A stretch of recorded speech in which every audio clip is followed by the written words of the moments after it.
अस्सलाम वालेकुम Pakistan, good morning Pakistan. आप देख रहे हैं सुबह की सोच में आपको कहेंगे खुशामदीद। मेरे साथ हैं गजल अशरफ और मुझे कहते हैं हंसने लियाकत। आप सबको कहेंगे सुबह की सोच में खुशामदीद, वेलकम। और उम्मीद करते हैं कि आपका वीकेंड बहुत अच्छा गुजरा होगा। बहुत अच्छा गुजरा, बहुत सुपर अच्छा वीकेंड गुजरा। हाँ, नींद क्या छीन के कहते हैं कि पूरी वो इरफान पठान की तरह ना, मैं सबसे पहले तो आपको और पूरे पाकिस्तान को मुबारकबाद पेश करना हाँ चाहता जी, हूँ। exactly। और उसके साथ साथ इरफान पठान साहब को मैंने ये कहना कि कैसा गुजरा आपका संडे, क्योंकि हमारा तो बहुत अच्छा गुजरा। हाँ। पाकिस्तान ने श्रीलंका के खिलाफ व्हाइट वॉश किया ओडीआई सीरीज में, और उसके बाद पाकिस्तानी बच्चों ने इंडिया को हरा दिया है और बड़ा वन साइड मैच हराया। बिल्कुल आप सही कह रहे हैं। बिल्कुल आप सही कह रहे हैं। एक तो ये मैच की जीतने की खुशी थी, इसके साथ साथ सबकी नींद भी अच्छे से पूरी हुई होगी, हमारी भी हुई और मज़ा भी आ रहा है। एक मंडे आपको हमेशा से मैं कहती हूँ हैप्पी मंडे, तो आपका पूरा वीकेंड अच्छा ही गुजरेगा, उम्मीद भी करते हैं और दुआ भी है आपके साथ। और सबसे पहले हम स्टार्ट कैसे करते हैं अपनी ट्रेंडिंग सोशल स्टोरीज से जो हमारे पास न्यूज़ होती है। तो पहली आज खबर ये है कि क्या वाकई दरामदी जो महंगे इम्पोर्ट हम फ़ोन करते हैं, मोबाइल फ़ोन्स, उन पर टैक्स ख़त्म होने वाला है? मेरा एक सवाल है, क्योंकि पाकिस्तान पीपल्स पार्टी के रुकन कौमी असम्बली और चेयरमैन सेनेट सैयद जो साबिक वज़ीर आज़म भी रह चुके हैं, सैयद यूसुफ रज़ा गिलानी के बेटे सैयद कासिम गिलानी की जानिब से आवाज़ बुलंद करने के बाद दरामदी मोबाइल फ़ोन्स पर आयद भारी पीटीए टैक्स की एक बार फिर अवामी तनकीद की जद में है। जहां एक तरफ मोबाइल फ़ोन्स पर आयद टैक्स को गैर मुनसिफाना करार दिया जा रहा है, वहीं इस टैक्स में कमी का मुतालबा भी जोर पकड़ता जा रहा है। इस मामले पर वज़ीर इंफॉर्मेशन टेक्नोलॉजी शिजा फातिमा ख्वाजा, वज़ीर ममलिकत बराए ख़जाना बिलाल अज़हर कयानी और सेनेट की कायमा कमेटी बराए ख़जाना के चेयरमैन सेनेटर सलीम मांडवीवाला की जानिब से कासिम गिलानी के मौक़िफ़ की तायीद के बाद दरामदी मोबाइल फ़ोन्स पर आए टैक्सेस की कमी के इम्कानात अब पैदा हो गए हैं। रुकन कौमी असम्बली सैयद कासिम गिलानी के मुताबिक आज के दौर में आईफोन या फिर कोई भी अच्छा फ़ोन इस्तेमाल करना या अपने पास रखना कोई अयाशी नहीं है, बल्कि ये एक आम अब ज़रूरत बन चुकी है। अगर कोई शख्स 2.5 लाख रुपए का फ़ोन ख़रीदे और उस पर 1.5 लाख या फिर आप ये कहें कि 2.5 लाख रुपए टैक्स अदा करे, तो ये सरासर गैर मंतकी बात है। और उनका ये भी कहना था कि मैंने अपनी गाड़ी की रजिस्ट्रेशन के लिए 5 लाख रुपए अदा किए और फिर मैंने 2 फ़ोन्स जो रखे हुए हैं उस पर भी तकरीबन मुझे इतनी रकम टैक्स की अदा करनी पड़ी है।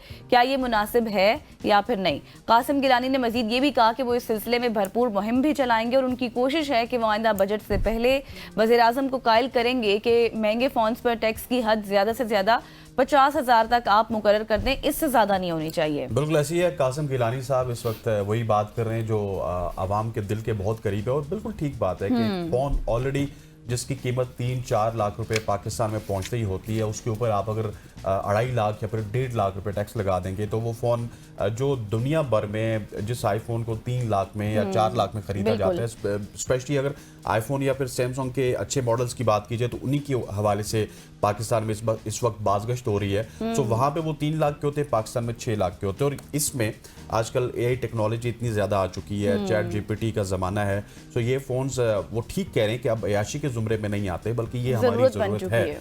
इसी में हमारे बैंक कार्ड्स भी होते हैं, इसी में तमाम तरह ऐप्स होती हैं जहाँ से हम अपनी रोज़मर्रा की ज़िंदगी चलाते हैं। और मैं उम्मीद कर सकता हूँ कि जिस तरह से शिजा फातिमा ने या फिर दूसरे बिलाल अज़हर कयानी साहब की आपने बात की, ये मिल बैठ के इसका जो कम से कम टैक्स है, अगर इसको 50,000 में भी ले आएंगे तो वो मेरा ख्याल है कि बहुत अच्छा होगा। और फिर फ़ोन से प्राइस भी कम आएगी और जो लोग अफोर्ड नहीं भी कर सकते वो भी इस अच्छे फ़ोन की तरफ, किसी भी अच्छे फ़ोन की तरफ चले जाएंगे। खबरतीन वज़ात आगे बढ़ते हुए आपको एक ज़बरदस्त खबर देते हैं और एक बड़ी कार्रवाई की है पाकिस्तान कस्टम्स ने। पाकिस्तान कस्टम्स ने पेशावर के IPJCP अमान मेला में कार्रवाई के दौरान डाइवो बस से आइस बरामद की है, उसकी बड़ी मिकदार बरामद की है। ये वही आइस है जो कि क्रिस्टल मेथ होती है, जो किसी ज़माने में आपने अगर बचपन में भी वो एक सीज़न देखा हो जिसको ब्रेकिंग बैड कहते हैं, तो वहाँ पे एक डॉक्टर साहब बनाया करते थे, बड़ी मिकदार में उन्होंने पैसा भी कमाया। इसकी बड़ी मिकदार जब्त करके स्मगलिंग की कोशिश को नाकाम बनाया पाकिस्तान कस्टम ने, जिसकी मालियत तकरीबन 9 करोड़ 10 लाख रुपए बताई जा रही है। FBR की प्रेस रिलीज के मुताबिक कस्टम्स को deputy collector customs DI Khan 2 से खुफिया इत्तलात मौसूल हुई थी, जिस पर कलेक्टर कस्टम्स इन्फोर्समेंट पेशावर के अहकामात के तहत कार्रवाई की गई। FBR के मुताबिक एहलकारों ने बस में 3 खुसूसी डिज़ाइन शुदा इन्वर्टर्स के अंदर छुपाई गई गैर मुल्की मंशियात बरामद की। ड्राइवर और कंडक्टर को मौके पर गिरफ्तार किया गया और उनके खिलाफ FIR दर्ज की गई है। बरामदशुदा मंशियात में 15 पैकेट शामिल थे जो आइस के मुशाबा एक गैर मुल्की अद्वियात पर मुश्तमिल थे। ये भी एक नशावर अद्वियात है जिनका कुल वज़न 15,350 ग्राम था। FBR के मुताबिक मंशियात की मालियत 9 करोड़ 10 लाख रुपए थी, जबकि जब्त शुदा डाइवो बस की मालियत 1 करोड़ 50 लाख रुपए थी, जिससे कुल केस की तखमीना शुदा मालियत 9 करोड़ 25 लाख रुपए बल्कि 10 करोड़ 25 लाख रुपए बनती है। और मंशियात मुंतकिल करते वक्त कस्टम्स एहलकारों पर नामालूम शरपसंदों की जानिब से अंधाधुंध फायरिंग भी की गई। ताहम कस्टम्स टीम की फौरी जवाबी कार्रवाई की बदौलत न सिर्फ एहलकार महफूज रहे बल्कि जब्त शुदा माल भी महफूज रहा। और FBI ने मजीद बताया कि पाकिस्तान आर्मी और पुलिस एहलकार मौके पर फौरी पहुंचे और सिक्योरिटी फराम की। उन्होंने कस्टम एहलकारों और जब्त शुदा मंशियात को DI खान के स्टेट वेयर हाउस तक बगैर किसी जानी या माली नुकसान के महफूज तरीके से पहुंचाया। बिल्कुल आप सही कह रहे हैं। आपको याद होगा पिछले हफ्ते भी हमने इसी तरह की एक स्टोरी शेयर की थी जिसमें इस तरह की जो सामान था उसको जब्त कर लिया गया था। और यकीनी तौर पर ये जो कामयाबी है ये बहुत बड़ी कामयाबी है पाकिस्तान की सिक्योरिटी के हवाले से बात की जाए, माशी निज़ाम के हवाले से बात की जाए, क्योंकि अगर ये जितनी भी मालियत का जो आपको पता है कि सामान था अगर ये मार्केट में आ जाता तो कितना बड़ा रेवेन्यू लॉस होता हमारा। और इस तरह की लीगल जो कार्रवाई है उसको जब्त कर लेना बर वक्त और बिल्कुल हिफाजती तरीके से लोगों को भी उससे ऐसा नुकसान नहीं होना एक बहुत बड़ी कामयाबी है। 9 से 10 करोड़ रेवेन्यू लॉस तो चले वो क्योंकि ब्लैक मार्केट का उसको तो हम रेवेन्यू लॉस नहीं कर सकते, लेकिन जो आपका 10 करोड़ इकोनॉमी के लिए तो हमारा है ना लॉस। आपका लेट्स सपोज आपने रिकवर तो किया, लेकिन इससे नुकसान किसको होना था? आपकी नौजवान नस्ल को होना था जिसने आइस का नशा करना था। और ये नशा और अद्वियात यकीनी तौर पे पेशावर से होती है, पूरे पाकिस्तान में फैलती है और आपकी जो नौजवान नस्ल है वो खराब होती है। बिल्कुल व्हाट आई मीन टू से कि अगर ये स्मगल होकर मार्केट में आता तो कितना ज्यादा नुकसान हो सकता था। और अभी 9 से 10 करोड़ रुपए का नुकसान बचा लेना एक बहुत बड़ी कामयाबी है। मैं बेसिकली ये कहने की कोशिश करी थी क्योंकि इससे हमारी इकोनॉमी को बहुत ज्यादा सपोर्ट मिलता है इस तरह की कार्रवाइयों को जब बचा लिया जाता है। आगे बढ़ते हैं और आपको लिए चलते हैं अभी यूरोपीय मुल्क रोमानिया, जहां पाकिस्तान से दरीना दोस्ती के एतराफ में अपने बंदरगाही शहर कॉन्स्टेंटा की एक सड़क का नाम कराची एवेन्यू रखने की तजवीज़ पेश की गई है। और ये इकदाम दोनों साहिली शहरों के दरमियान बढ़ते हुए ताल्लुकात और पाकिस्तान और रोमानिया के 61 साला सिफारती ताल्लुकात की याद में किया जा रहा है। ये तजवीज़ रोमानिया के सफ़ीर के हवाले से बात की जाए उनकी और कमिश्नर कराची सैयद हसन नकवी के दरमियान मुलाकात के दौरान सामने आई, जहां दोनों रहनुमाओं ने सकाफती, तालीमी और माशी ताल्लुकात को मजीद फ़रोग देने पर इत्तफाक किया। सरकारी बयान जो सामने आया है उसके मुताबिक कराची में भी कॉन्स्टेंटा एवेन्यू के नाम से एक सड़क का नाम रखने की तजवीज़ ज़ेर-ए-गौर है ताकि दोनों शहरों की बाहमी एहतराम और समुद्री विरसे को उजागर किया जा सके। और सफ़ीर ने कराची इंतज़ामिया का शुक्रिया भी अदा किया और कहा कि रोमानिया की जानिब से कराची में एजाज़ी काउंसिल खाना दोबारा खोलने का फैसला किया गया है, जिससे दोनों ममालिक के दरमियान तिजारती ताल्लुकात, कारोबारी मौक़े और सकाफती रवाबित मज़ीद मजबूत होंगे।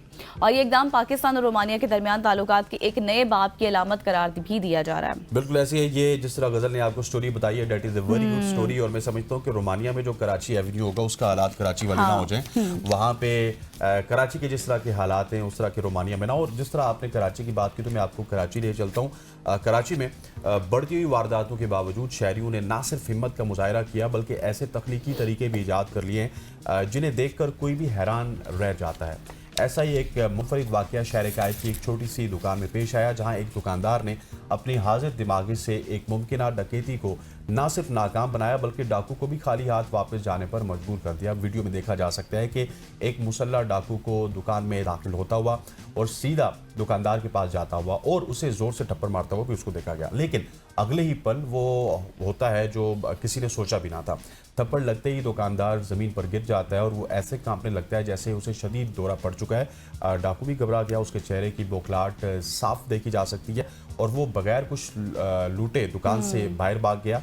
जैसे ही डाकू नजरों से ओझल होता है तो वही दुकानदार जो चंद लम्हे पहले बेहोश हो चुका था वो फौरन उठ खड़ा होता है जैसे कुछ हुआ ही ना हो। वाकई की वीडियो सोशल मीडिया पर जंगल की आग जिस तरह फैलती है उस तरह की तरह फैली और लोग इस दुकानदार की इस एक्टिंग पर उसको ऑस्कर अवार्ड लेवल की अदाकारी करार दे रहे हैं और उसको कह रहे हैं कि इसको ये अवार्ड मिलना चाहिए। लेकिन इस वाक़े ने एक बात वाज़ेह कर दी कि डाकू चाहे जितनी भी चालाकी कर लें, कराची वाले जहानत में एक कदम आगे ही होते हैं। और इस तरह के वाक़यात, एक और वाक़या भी है जिसमें एक बच्ची है जो कि चोर को या डाकू को लॉलीपॉप देती है। हाँ, बिल्कुल वही वीडियो पहले जरा हम देख लेते हैं, फिर उस पर बात भी कर लेंगे।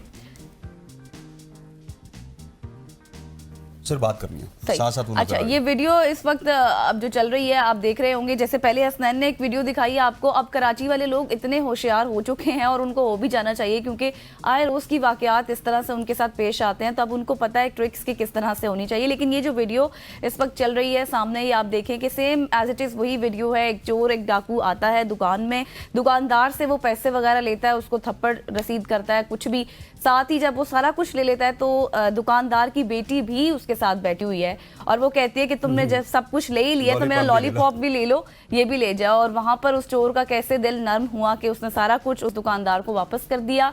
उस बच्ची जो बेटी थी उसके सर पर उसने प्यार किया, उसका दिल नर्म हुआ और फिर वो वापस चला गया। बेटियां ऐसे अल्लाह ताला की रहमत होती हैं। बेशक बेशक बेशक गजल, क्या बात है और क्या जबरदस्त स्टोरी आपने इस वक्त एक्सप्लेन की है। आगे बढ़ते हैं, बिल्कुल आगे बढ़ते हैं जी। और आगे बढ़कर अब आपको लिए चलते हैं जापान, जहां पर जापानी कंपनी किरिन होल्डिंग्स ने एक नई टेक्नोलॉजी मुतारिफ कराई है जो खानों में नमक की मिकदार कम करने के बावजूद जायका बरकरार रखती है। इलेक्ट्रिक सॉल्ट नामी ये टेक्नोलॉजी एक बैटरी से चलने वाले कप और चम्मच के जरिए जबान के जायके महसूस करने वाले हिस्सों तक नमकीन आइंस पहुंचाती है, जिससे नमक का जायका ज्यादा महसूस होता है। ये आलात खास तौर पर सूप और सालन जैसे नमकदार खानों के लिए तैयार किए जाते हैं। कंपनी के मुताबिक इस मंसूबे की तैयारी में 6 साल लगे और इसे मई 2024 में मुतारिफ कराया गया।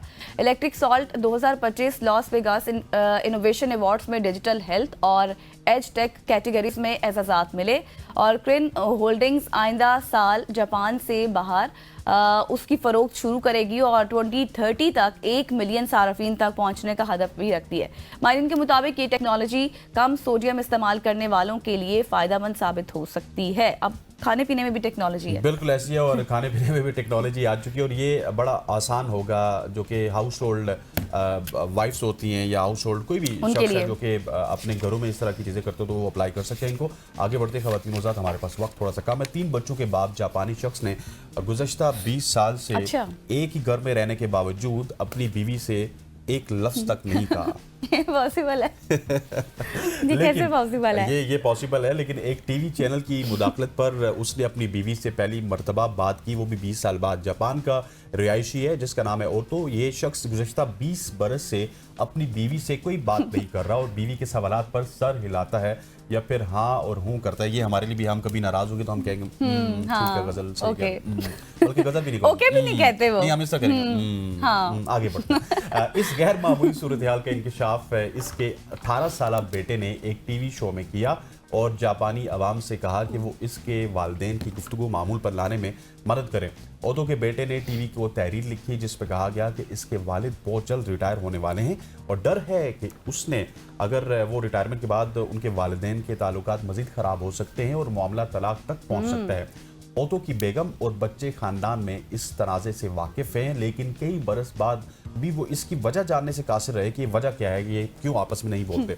बेटे के खत के बाद टीवी ने शहर के अवामी पार्क में इन दोनों मियाँ बीवी की मुलाकात करवाई और उनके बच्चों के साथ दूर बैठकर दोनों मियाँ बीवी की गुफ्तगू सुनी। दिलचस्प बात यह है कि 20 साल बाद ओतो ने खामोशी तोड़ी और बेगम से कहा कि आखिर कितना अरसा हो गया हमने कोई बात नहीं की। हाँ, मैं मजाक नहीं कर रहा हूँ। बाद में उसने बताया कि वो नाराज नहीं था, बस गुरूर और जलन ने जुबान बंदी कर दी थी। उसे लगता था कि बीवी बच्चे पर आप ज्यादा तवज्जो दे रही हैं, बीवी को वो कह रहा था।